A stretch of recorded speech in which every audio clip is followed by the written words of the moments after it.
خصالہ صلو علیہ وآلہ ویذکر عن جابر ان النبی صلی اللہ علیہ وسلم کان فی غزوۃ ذات الرقاع فرمی رجل وبسهم فنازفہ الدم فرکع وسجد ومضى فی صدقہ۔ حضرت جابر رضی اللہ تعالیٰ عنہ ذکر کیا ہے کہ نبی کریم صلی اللہ علیہ وسلم غزوہ ذات رقاع تشریف فرما تھے۔ یہ اصل میں حدیث پاک کا ایک حصہ بیان کیا گیا ہے۔ فرمی رجل بسہم، ایک شخص کو تیر لگا، فنازفہ الدم، اور اس کا خون بہا، فرکع وسجد ومضى فی صدقہ، وہ رکوع سجدہ کرتا رہا اور نماز اپنی پوری کی۔ ایک مشرکہ عورت جو ہے وہ قتل ہو گئی۔ اس کی خامن نے، مشرک نے، یہ قسم کھا لی تھی کہ میں خون کا بدلہ ضرور لوں گا۔ حضور سید عالم صلی اللہ علیہ وسلم غزوہ ذات رقاع میں تشریف لے گئے تو آپ نے فرمایا کہ کون پہرا دے گا، کون نگرانی کرے گا۔ ایک مہاجر اور ایک انصاری صحابی رضی اللہ تعالیٰ عنہما نے اپنے ذمہ ڈیوٹی لی۔ سرکار نے فرمایا کہ پہاڑی پہ چڑھ جاؤ، نگرانی کرو۔ مہاجر جو ہے وہ آرام کرنے لگ گیا، انصاری جو تھا وہ نماز پڑھنے لگ گیا۔ پہاڑ کے اوپر نماز پڑھ رہا تھا، ادھر سے وہ مشرک آ نکلا جس کی بیوی قتل ہوئی تھی۔ اس نے دیکھا کہ ایک شخص نماز پڑھ رہا ہے، اس نے تین تیر مارے، زخمی ہو گیا وہ صحابی، خون بہنے لگ گیا۔ اپنی نماز انہوں نے جاری رکھی۔ دوسرے جو مہاجر صحابی تھے ان کی آنکھ کھلی، اچانک جو دیکھا تو ساتھی حالت نماز میں ہے، زخم کھلتا ہے، خون بہہ رہا ہے۔ انہوں نے مایا کہ تمہیں پتہ نہیں چلا ہے کہ تمہارا خون بہہ رہا ہے، تمہیں تیر لگے ہیں، تم اس حالت میں نماز پڑھ رہے ہو۔ یہاں سے جو مسائل کی طرف بات ہے کہ بعض نے یہ تو کہا کہ شاید خون جب بہتا ہے جسم سے اس سے وضو نہیں ٹوٹتا، یہ بعض کا خیال ہے، لیکن جو تحقیق ہے وہ یہ ہے کہ جن چیزوں سے وضو ٹوٹ جاتا ہے ان میں سے جسم کے کسی حصے سے بھی خون کا بہہ نکلنا، چل نکلنا، خون کا جاری ہو جانا، اس سے وضو ٹوٹ جاتا ہے۔ انسان کے کسی اللہ نہ کرے زخم میں خون اگر رس رہا ہے، اس احاطے کے اندر ہے، خون ابھی باہر نہیں چلا ہے تو وضو نہیں ٹوٹا ہے۔ جب اس دائرے سے آگے نکلے گا تو پھر اس کا وضو ٹوٹ جائے گا۔ اب کہتے ہیں کہ صحابی نے رکوع کرتے رہے، سجدہ کرتے رہے، نماز پوری کی۔ اس کی وجہ یہ بیان کی ہے کہ وہ نماز میں اس قدر محو تھے کہ انہیں تیر لگنے کی خبر نہ ہوئی۔ نبی کریم علیہ السلام نے جو فرمایا ہے نا کہ ان تعبد اللہ کانک تراہ، تم نماز ایسے پڑھو کہ تم اپنے رب کو دیکھ رہے ہو۔ تعبد اللہ کانک تراہ فإن لم تکن تراہ فإنہ یراک، تم اسے نہیں دیکھ سکتے ہو، اتنا تو تمہیں یقین ہو کہ وہ تمہیں دیکھ رہا ہے۔ کم سے کم نماز میں جب اللہ کے حضور بندہ کھڑا ہوتا ہے تو اللہ اکبر کہہ کر اس کی بارگاہ میں حاضر ہو گیا ہے، اپنے سارے تعلقات کو، اپنے دنیاوی ساری مصروفیات کو چھوڑ کر صرف کھڑا ہونا نہیں ہے بلکہ قوموا للہ قانتین کا حکم ہے۔ ادب کے ساتھ، عاجزی کے ساتھ، نماز کے آداب کے ساتھ اس کی بارگاہ میں کھڑا ہوا جائے۔ نماز میں کھڑے ہوتے ہیں، کوئی کپڑوں کے ساتھ کھیل رہا ہے، کوئی جسم کے ساتھ کھیل رہا ہے، کوئی آگے دیکھ رہا ہے، کوئی دائیں بائیں دیکھ رہا ہے۔ یہ نماز میں اللہ کے حضور یہ عاجزی و نیاز مندی کا وہ طریقہ ہے جس میں بندہ اپنے رب کے ہم کلام بھی ہوتا ہے، اپنے رب کے سب سے زیادہ قریب بھی ہوتا ہے۔ اس پہ اگر دلیل کے طور پر کہا جائے تو عین ممکن ہے کہ حضرت سیدنا شیر خدا علی مرتضیٰ رضی اللہ تعالیٰ عنہ کے جسم اطہر میں بھی جو تیر لگا تھا تو تکلیف ہوتی تھی، جب میں نماز پڑھنے لگوں نکال لینا۔ جب آپ نے نماز شروع کی تو وہ جسم سے تیر کھینچ لیا گیا، آپ نماز میں اپنی عبادت میں اسی طرح سے لگے رہے۔ مجھے تو پتہ بھی نہیں ہے کہ تم نے میرے جسم سے تیر کھینچ لیا ہے۔ اس میں بحث بالکل نہیں کرتا ہوں کہ ہمارے ہاں نمازیوں کی کیا کیا قسمیں ہیں، کیا کیا حالتیں ہیں، لیکن اپنی حالت کو بدلنا ضرور چاہیے، کوشش ضرور کرنی چاہیے کہ ہم اللہ کے دربار میں کھڑے ہیں تو نیت باندھ کر بھی اس کے دربار میں عبادت کی نیت کر کے بھی پھر ہم اپنے کاروباری، اپنے دنیاوی، اپنے سیاسی، اپنے گھریلو معاملات میں الجھے ہوتے ہیں، پتہ نہیں ہوتا کہ نماز میں کیسے ہم بس فارغ بھی ہو گئے ہیں۔ اس کے علاوہ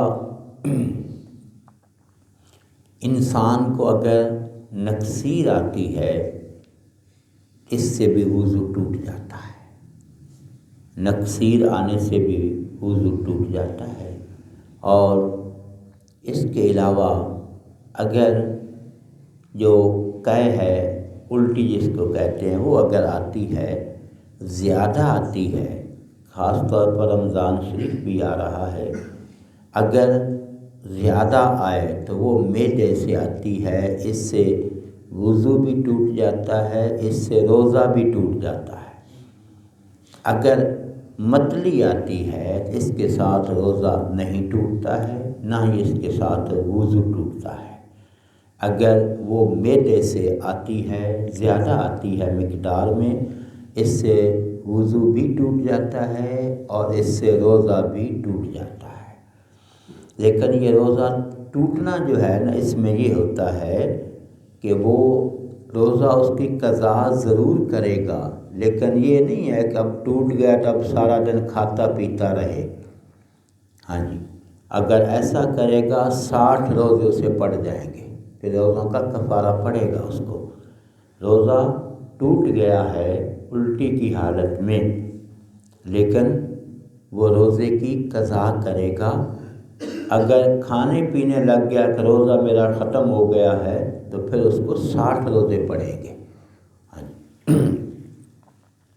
اسی طرح سے انسان اگر ٹیک لگا کر ایک ویسے بیٹھا ہے نا تو مراقبے میں چلا جاتا ہے، سو لیتا ہے، اکثر یہ ہوتا ہے نا جی، اس سے وضو نہیں ٹوٹتا ہے۔ اگر ٹیک لگا کر بیٹھا ہے، سہارا لے کر، اس وقت اگر سو گیا تو اس کا وضو ٹوٹ جائے گا۔ لیٹنے سے سو گیا یا ٹیک لگا کر سو گیا، اس سے وضو ٹوٹ جاتا ہے۔ اور انسان کے جسم کے دونوں حصوں سے پیشاب پخانہ، اس راستے سے خون آئے، پیشاب آئے، پخانہ آئے، اس سے بھی وضو ٹوٹ جاتا ہے۔ یہ وضو کی وہ چیزیں ہیں جن کے ساتھ انسان کا وضو ٹوٹ جاتا ہے۔ ہاں باقی جو ہے کہتے ہیں بعض دفعہ ہمارے اس نے گالی دی، وضو ٹوٹ گیا، اس سے وضو نہیں ٹوٹا ہے، لیکن زبان جو ہے نا اس کو ہر حال میں پاک رکھنا چاہیے۔ گالی گلوچ سے، غیبت سے، برائی سے، جھوٹ سے اپنی زبان کو ہمیشہ پاک رکھنا چاہیے، کیونکہ اللہ رب العالمین نے زبان اپنے ذکر کے لیے دی ہے، یہ برائی بے حیائی کے لیے نہیں ہے۔ کیونکہ طہارت وضو جو ہے نماز کی یہ کنجی ہے، اور نماز جنت کی کنجی ہے۔ اس لیے ان سارے مسائل سے آگاہ ہونا، ان کا خیال کرنا کہ نماز کی جو آگے سوال یہ ہے کہ صحابی نے نماز جو ہے نا وہ جاری رکھی۔ دوسرے صحابی کو جب بتایا تو کہا ہے کہ یہ صحابی کو بتایا ہے، نبی کریم علیہ السلام کی بارگاہ میں معاملہ تو نہیں گیا نا کہ سرکار نے سن کر خاموشی اختیار فرمائی ہو تو یہ سند بن جائے کہ اس سے وضو نہیں ٹوٹتا ہے۔ خون کے بہنے سے، نکلنے سے وضو ٹوٹ جاتا ہے، نکسیر سے وضو ٹوٹ جاتا ہے۔ جسم کے کسی حصے سے بھی اگر خون بہہ نکلے اس سے وضو ٹوٹ جاتا ہے، اور ٹیک لگا کر سونے سے وضو ٹوٹ جاتا ہے، اور اسی طرح سے پخانہ، پیشاب وغیرہ سے وضو ٹوٹ جاتا ہے، اور الٹی پیٹ سے اگر زیادہ آتی ہے اس سے وضو ٹوٹ جاتا ہے۔